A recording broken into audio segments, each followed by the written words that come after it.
तुम्हारी यादों का सागर हर पल दिल में बहता है।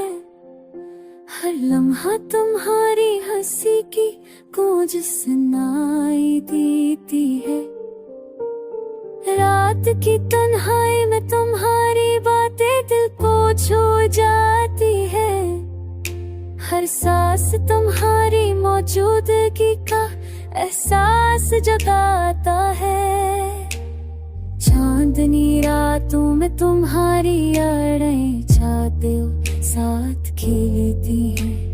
हुआ के हर झोंके में तुम्हारी खुशबू उड़ती है। मेरी आँखें तुम्हारे लिए अश्क बहाती हैं, पर दिल की चाहत कभी मध्यम नहीं होती।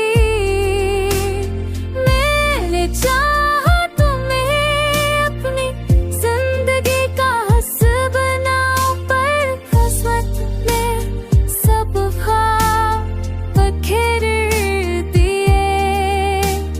हर लम्हा जो तुम्हारे मन से जुड़ा था, अब बस यादों की किताब में छपा गया है।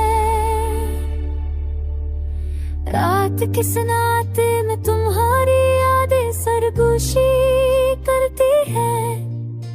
हर लम्हा तुम्हारी कमी का दर्द महसूस होता है।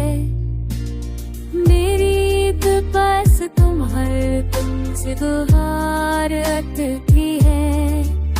तुम्हारी बातों